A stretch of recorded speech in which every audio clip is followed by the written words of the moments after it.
here, and her Lifetime movie America premieres Saturday, February 28th at 9 p.m. And the best of the first season of The Rosie O'Donnell Show is out now on DVD, so go get it.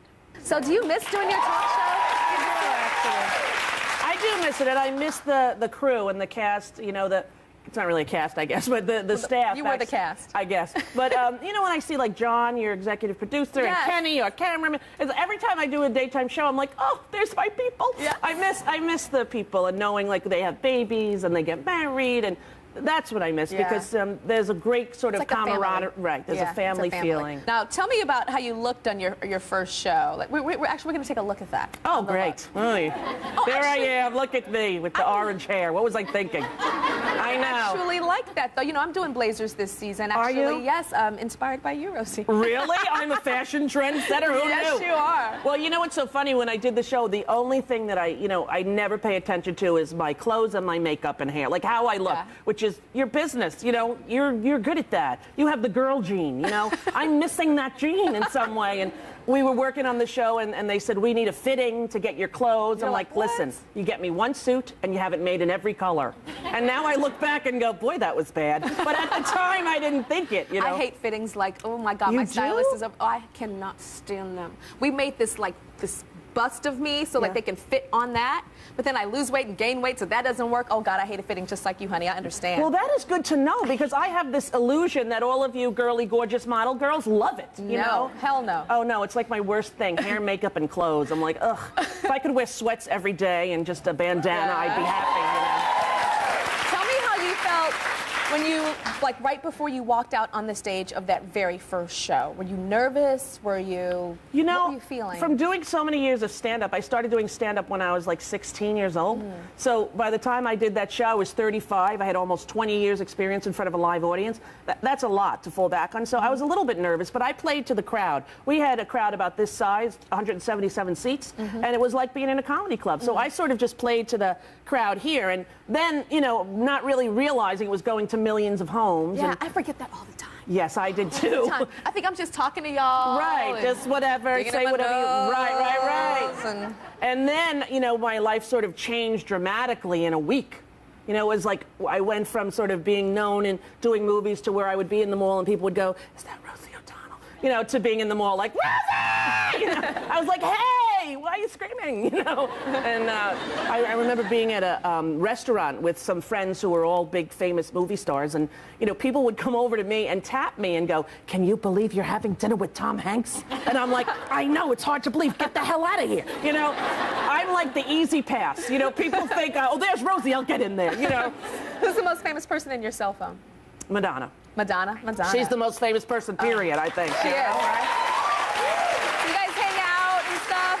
Yeah, you know, she's just moved back to New York with her kids, and so that's great, so we'll get to be able to hang out more. So we have funny. kids the same age. Same age. I feel like Madonna's not real. Really? I feel like she's this, like... icon.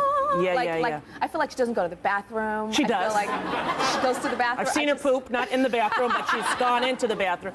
No, when I was doing VH1 as a VJ, I remember that Bernhardt was very friendly with her, and I remember thinking to myself, how could you be friends with Madonna? It's like being friends with Elvis. How do you connect to her? Exactly. What do you say, you know? And then when I got League of Their Own, Penny called me in and said, Rosie, tomorrow you're gonna meet Madonna.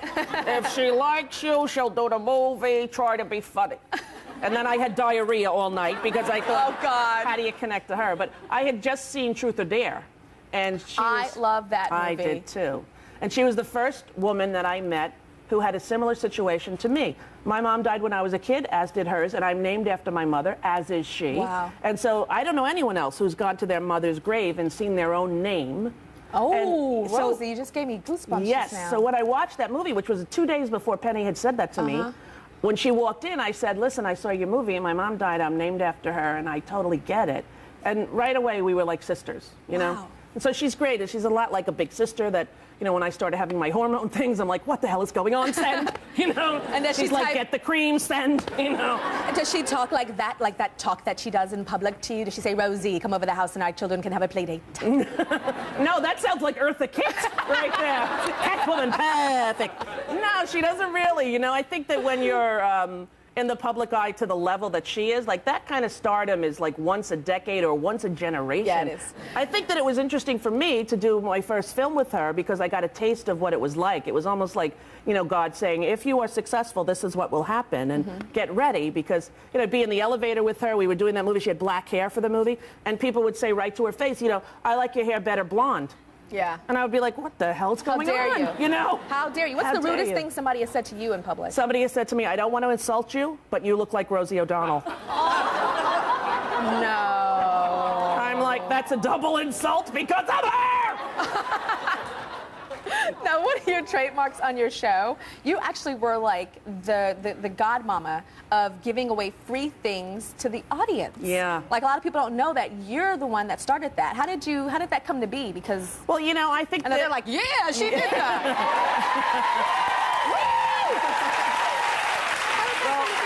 You know, when we were kids, we grew up on Long Island. We didn't have a mom. It was kind of a tough situation. And I remember one night, my brother Danny called up WBLI radio station, and he won a Bread CD. Remember that group, Bread? You're too young. I have no idea I what you're found talking a about. diary underneath the tree. Remember this song? No. Okay, well, it's an old, from the early 70s. Okay. And he won this thing, and we could not believe it. And we all got in the car and went to the radio station to pick up the record. And I remember thinking, oh, my God, to win a record, you know? So then I got on my show, and I said to the Warner Brothers, the people who do your show, I said, well, I'd like to give away free stuff. They were like, what do you mean? I'm like, I don't know, can we T-shirts or... And so it started off small, and then it all got kicked off with Elmo, Tickle Me Elmo. My son was a newborn, he was almost a year, actually, and I got one at home in the store. I bought it, and he loved it. He would make it laugh, and he would lay on top of it and then laugh as it was jiggling him. And so I talked about it, and then they started selling. And then Fisher-Price called up and said, I can't believe you keep talking about it. We're going to give you $5 for each one sold. Or so I went, this is a great way to make money for charity. So whenever we would hold up something and it was something that I liked to give away, we would insist that they give an equal amount to some charity in the country. And it was a wonderful way to muscle people into giving. So it was Tickle Me Elmo. Now what are you into? Now I'm into a new toy called the Monies. Have you heard of this? I have not heard of a money. Okay, there's a company called Kid Robot, and it's this guy who was a child hacker when he was 16. He went to college. He's a genius. He's in his 40s. And my agent gave me this doll for Christmas. It's a white doll. It comes just this shape, pure white. And it comes with a marker. And then you can design it any way you want. It's $10, and in the box also is an accessory. So like Cracker Jacks, when you open up, you don't know what you're going to get. Yeah. You could get a cell phone, you could get a hat, you could get shoes for him, and you draw it any way you want. Well, I became obsessed at Christmas. I probably have done 200 of these things. I drew this one on the way here in the car. No kidding. You drew all that on Yeah, I drew it, and then I signed it on the bottom. Dang, Rosie, you're very talented. Oh, thank you, Tyra. I have a lot of time to color. No, That's look what at it is. that. No, Rosie, that looks like a computer did it. You know? Really? Like, it looks like... No, that's me in the car with a Sharpie. Wow. Like this, you know. And so then my friends said, well, why don't you sell them? I was like, where? So I went on this website, Etsy, and I put it up, and we're selling them for like $2.50 each. And all the money goes to the new school that I just opened here in New York to help kids, underprivileged kids, study musical theater and learn about life and love. And so it's a great, great toy. And I met the owner guy, and I said, I think this is the best toy because, you know, with your kids today, everybody's online, right? Everybody's, you know, distracted by videos and DVDs, and what every parent wants is to connect to their kids, especially to get them through the hard years. And you buy one of these, it's $10. You get two for $20. Sit down at your table, give one to your kid, and you start doing one, I guarantee 2 hours of communication. And at the end, you know, you end up talking about what you're doing. They tell you a little bit what's going on in school. I think this is the best parenting toy that's out on the market now. And you're going to give it to them? Oh, why not? You can all take one of them home. Here, that's for you. Thank you. I have one. Rosie gave me this one. I'm not putting it on eBay. All right. Now, Rosie, also your new DVD of your show. Yes. Of all the best of the Rosie O'Donnell show. Right. What happened was, you know, people were saying, why don't you do a best of? And since it was live, it was hard. Like, I don't really remember. You know, a lot of shows are in reruns, but ours was never able to rerun because it was live, and there were some issues with clearances and whatnot. But Warner Brothers got together, and they picked the best of, and they sat me down in a studio, and they had a screen behind me, and they just played random clips. and had me talk about it. And it was very, very wild to see yourself, you know, 10 years later or 10 years earlier, talking about what was real and important to you then. And I like, it was the first time I'd seen it.